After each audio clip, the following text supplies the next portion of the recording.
Gente, é um prazer estarmos aqui para compartilharmos mais uma porção da palavra de Deus para os vossos corações. Quero ler com vocês aqui um texto de Ezequiel, capítulo 8, versículo 12. Ezequiel 8, versículo 12, que diz assim para nós: Então me disse o Senhor, filho do homem, o que os anciões de Israel fazem nas trevas, cada um nas suas câmeras, pintadas de imagens? Na verdade, é uma pergunta que Deus está falando para o profeta Ezequiel, né? Ele fala, filho do homem, o que os anciões de Israel fazem nas trevas, cada um nas suas câmeras pintadas de imagens? E eles dizem, o Senhor não nos vê, o Senhor abandonou a terra. Foi uma pergunta que Deus fez para o profeta Ezequiel em meio ao caos espiritual que Israel estava vivendo, e a coisa era tão complicada que os próprios anciões, os próprios líderes em Israel, né? Com algumas exceções, como o profeta Ezequiel, era um profeta, estavam cometendo abominações ao Senhor. Eles chegaram a um ponto de dizer que eles poderiam fazer o que eles queriam, porque o Senhor não estava vendo. E por que o Senhor não estava vendo mais eles? Eles mesmo dizem, após a própria pergunta do Senhor ao profeta, eles entendiam que o Senhor os tinha abandonado, que o Senhor havia deixado eles de lado, então eles agora estavam à vontade. Eles entraram no templo e lá estavam adorando outros deuses, pintando imagens de outros deuses e adorando, pintando imagens da natureza e adorando. Se você ler o texto todinho, você vai ver que eles estavam também adorando o sol, a lua, as estrelas, e eles estavam fazendo tudo aquilo que não deveriam fazer e colocando todas essas coisas criadas, seja por Deus ou por eles estavam colocando essas coisas como objeto de adoração, colocando essas coisas como deuses para eles. Desculpa aí. E Deus faz essa pergunta para o profeta Ezequiel. Os filhos dos homens, ou seja, os anciões da casa de Israel,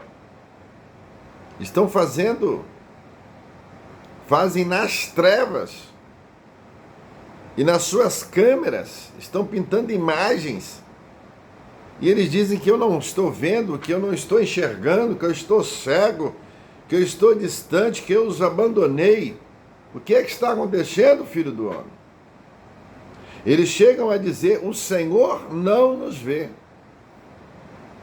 É uma palavra de meditação para que venhamos entender que Deus é onisciente, onipresente, onipotente, e os olhos do Senhor estão sobre essa terra, sobre o nosso planeta, sobre todos os outros planetas, sobre o cosmos, sobre o universo. E Deus, a própria Bíblia diz que, o Evangelho diz que não cai uma folha se não for da vontade do Senhor.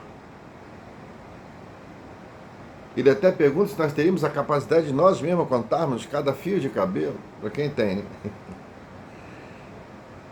E eles ainda, além de cometer abominações, de estar adorando falsos deuses, porque o verdadeiro Deus é o só nosso, Criador dos céus e da terra, eles ainda diziam, o Senhor não vê, o Senhor está cego, o Senhor nos abandonou, o Senhor está distante, o Senhor está viajando, o Senhor está passeando por aí. E nós estamos à vontade, podemos fazer o que quisermos, independente que nós conhecemos a palavra, entendemos a palavra, independente que a palavra nos proíbe de fazermos o que quisermos, nós estamos aqui mesmo adorando o sol, adorando a lua, adorando as estrelas, adorando os outros deuses, estamos pintando aqui seres e pintando coisas criadas por Deus para que nós possamos adorar, porque o Senhor não está vendo mais nada e nós estamos livres para aprontar. Está diferente hoje? Não. Estamos vivendo no tempo do fim, em que os seres humanos estão tendo atitudes semelhantes. Esse negócio de Deus, esse negócio de Jesus, esse negócio de aquele que criou todas as coisas, aquele que um dia vai voltar para restaurar a terra, aquele que prometeu que em Jesus ele vai nos transformar em varão perfeito como é Jesus hoje, e essa terra será transformada, nova terra e novos céus. O Senhor, já dado o tempo da sua demora, dado o tempo do que ele tem prometido isso na palavra, ele já nos abandonou. Os seres humanos hoje estão dizendo isso.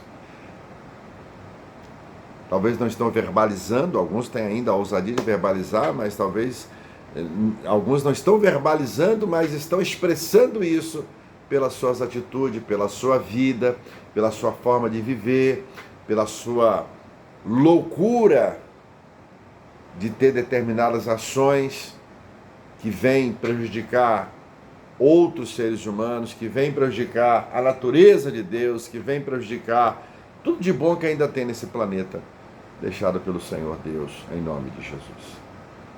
E eles chegam a dizer: o Senhor não nos vê. Mas o tema dessa pequena mensagem é o seguinte, eu botei aqui para nós: o Senhor vê. A palavra é o contrário, o Senhor vê tudo. O Senhor está ciente de tudo. O Senhor sabe de tudo. Ele sabe até o que você vai pensar amanhã, às 16 horas e 1 minuto. Ele sabe o que você vai pensar. Ele sabe o que você ainda vai planejar. Ele sabe de tudo. O Senhor vê. Ele está de olho sobre essa terra. Ele está administrando essa terra. Tem permitido que o príncipe deste mundo, vocês sabem quem faça a sua algazarra. E os seres humanos estão embarcando. Mas o Senhor está de olho. Ele está vendo. Ele está analisando. Ele está anotando. Porque chegará a hora da verdade. Chegará a hora em que a própria palavra diz que o Senhor virá buscar o teu povo. E chegará o dia em que é chamado o dia do juízo final, em que todo ser humano passará ali. Será o dia em que o Senhor estará sentado no seu tribunal. Um tribunal para julgar as obras daqueles que serviram a Ele. E um tribunal para dar a sentença para aqueles que não quiseram Ele e que o abandonaram. Como Israel aqui, os anciões, os sacerdotes estavam fazendo. Hoje estamos vivendo esse tempo em que essas abominações estamos vendo até no nosso meio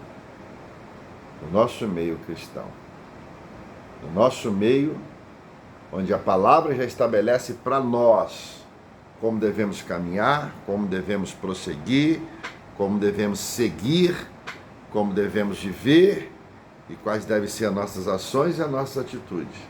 Mas já estão contradizendo a palavra de Deus e tentando invalidar a palavra de Deus com a mesma expressão: o Senhor não vê mais nada, o Senhor já foi, o Senhor já deve ter até morrido. Os seres finitos aqui somos nós. Deus é infinito. Guarda essa palavra. O Senhor vê. O Senhor está te vendo. O Senhor está me vendo. Ele está trabalhando para nos abençoar. Guarda essa palavra. Curta e compartilhe com outra pessoa. Porque tem coisas que às vezes as pessoas estão fazendo e cometendo, determinadas coisas como essas abominações ou outras piores, e às vezes nós não temos força de largar o caminho mal para ir para o caminho do bem, de ser uma pessoa gente boa e deixar de ser uma pessoa ruim, mentirosa, Às vezes a pessoa não tem força para largar a mentira, não tem força para largar a infidelidade, não tem força para largar a inverdade. Mas esse vídeo te traz uma esperança. Abra o coração para Jesus. Apocalipse 3 diz assim: eis que estou à porta e bato. Ele está à porta do seu coração, do nosso coração, batendo e dizendo: abra a porta, filho, e eu te darei força e transformarei a sua vida. E você estará debaixo da minha bênção, do meu milagre, da minha salvação eterna. Um abraço do pastor e do capelão João Primo. Até o próximo vídeo.